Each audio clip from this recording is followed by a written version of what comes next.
What's going on, guys? Welcome back to the channel. It's the 30th of March. It's Saturday morning. We're going to take a look starting this weekend off at PNG USD, Pangolin / the United States dollar. This will be the Coinbase chart here. This will be a daily chart. We might jump into a smaller time frame. We'll see. But for overall and ease of viewership, daily chart, guys. The most common. Most people don't change it. Let's jump right into it. Welcome to the channel. Appreciate all of the support and new subscribers, as always, current subscribers. Guys, heading into the Easter weekend here, we have a pretty quiet market overall. Bitcoin actually just popped a little bit this morning. $216. That's, basically flat in my book.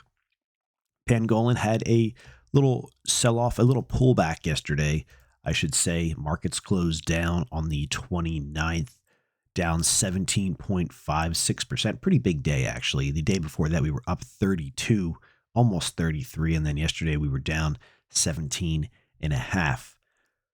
Pullbacks are normal. I see a lot of markets across the board, going into stocks and futures that will break out to the upside or break down lower in price past, entry zones. And then the following day, you'll get a pullback, and you think, oh, it's over. And then a day or so later, the market blasts off again, past that entry zone. So we'll see what happens here with PNG. I'm not going to say that's going to happen, but to see a pullback after a large breakout, I've seen it time and time and time again. And if you have a set of trading rules that keeps you in the market, it doesn't matter what you think. You just stay in the market. And if you get stopped out, it is what it is. But if you don't, and then you sold your position, you'll be wishing you didn't sell your position. So you got to have a set of rules that you can actually follow that work for you, for your mental and for your risk tolerance. And that when you get stopped out, it keeps you in the market so you can take the next trade. Anyways, zooming in here to this PNG chart, we had a very important day, guys. Right here, the day that was the 28th of March, where we were up 32, almost 33%. It was a big breakout day. We wanted to get above the 52,400 and close above it, which we did. We had a close that day at 63.20. 60320. That put us above 52,400. That put us above the fib level at 54,5454. That's the 0.05 fib. It put us above the days here of the 13th and the 12th of March. It's a higher high. So many things came together on that day. That's why it was very important. And we said, it's coming, so heads up. And if it can hold, it's a very good sign that we're heading higher here within this consolidation. And then we reevaluate, once we get up to 65, that's another important level. You got to get above 65. Then we talk about the levels. Let's see here. Where am I at? 65. The next level up there would have been 72, or still is 72,540. And then we are at our highs here for this consolidation at 85. So a couple marks above the market, so let's say this is a roadmap here. We have a couple targets we want to get to, along this journey. 65, 72. We want to get above 85, etc. Something to keep your eye on a little bit closer to where the price is right now is we haven't traded up to 55,400 today. Today is the 30th of March. It's Saturday, guys. And turn this into resistance, although we are below it. Keep your eye on 52,400. The sooner we get back above that, the better. The more we trade lower here, not good. An area to find support is right here at 45,440. If the markets trade that low, That's basically the highs of this consolidation here, the 27th, 5th, and 24th. It's right around 45.4, guys. Keep your eye on that if the markets pull back that far. So that's something, it's an area of importance that would put the markets down another 8+%, 8.5 or so percent. The further down we go here, the likelihood of this breakout, failing. So like I said, if we stopped here today and started to move back above 52.4, the better. The sooner we get above 52.4, the better. The lower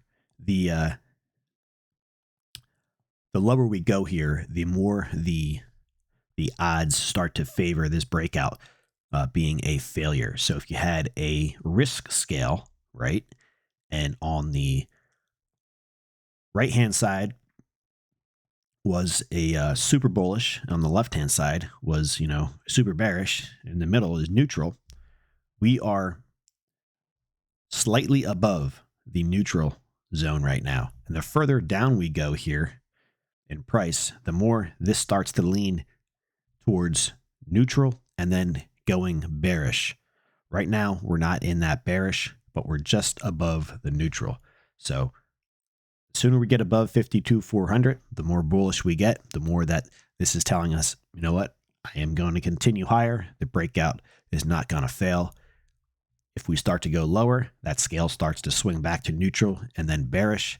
If we start to break below 45.4, the more bearish it'll get, and then lower, not good, guys. We start to get down into this zone. So like the 39 to 41, that's not good. That's not good for the bulls at all. And there's a good chance we're heading way down to the lower end of this consolidation. Will put you at like 34. Yeah, 34.3, 34.137 for starters. So if you're a bull, you want the price to get back above 52.400. The sooner, the better. If you're a bear, you're hoping that 52.400 turns into resistance and we fail at 45.4. We also fail down here at like 39.41, and you hope we're getting back down to those 34.3, 34.137 levels. The positive side of this is yesterday was not a bearish engulfing pattern. So if it was, a bearish engulfing pattern would have put in a, let's see, so the high on the 28th was 62. So a bearish engulfing pattern would make a new high. It would make a new low from the previous day, and it would also close lower. So 1, we didn't make a new high. 2, we didn't make a new low from the previous day, although we did close lower. So it can be worse, okay? It's a pullback. As of now, like I said, the sooner we can get back into the bullish move here, which would be back above 52.400, the better. So that is that for PNG. So once we get back above 52.400, like I said, we have 65 to keep an eye on. We have 72.540. We have 88 and 89.120. Those are all my levels above the market. You could also keep your eye on the fibs, which would be 54.54. That's the 0.5 fib. You have the 618 fib that would be at 65 or 605. And then you have the 786 fib that'd be up there at 73, 70300. And then of course you have up here at 85. So take a screenshot if you want. If you just want to keep an eye on it, you'll at least have the fib price levels. You'll at least have my levels on the chart. And then we talked about below the market, which would have been 34.3 and 34.137. There actually is some other levels in between the 34.3 and 34.137 and then 52.4 in this area for support that we don't have lined up, but we did talk about 45.4, like right around that 40 zone or 39. and then get down here at 39. So I know that's a lot going on right in this price area, but I want to talk about it because, you know, we just don't know what price is going to do. We know that price had a very strong breakout. We know that we have a pullback, and we know that right now we're below a breakout zone right at that 52,400. So that's what we know. What happens later in the day or tomorrow, we don't know. So far, the breakout has not yet failed. But like I said, the sooner it can get its feet on the ground and move higher, the better. Dropping into Bitcoin, let's see what Bitcoin's doing. So Bitcoin is quiet as well. A couple areas here to keep your eye on over the weekend would have been, or will be, 71,335. So that is this purple line on the chart, guys. We want to see a break above that. And I still think Bitcoin is getting ready to pop higher. You know, does it happen today or tomorrow or Sunday or Monday? I mean, I don't know that. The selling isn't that extreme here on this pullback.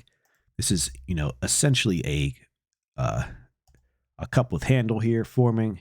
You have a cup here, we have a handle, and then, you know, what follows is what you want to see anyways, is a big breakout above the highs here on the 27th, which would be 71,789.85.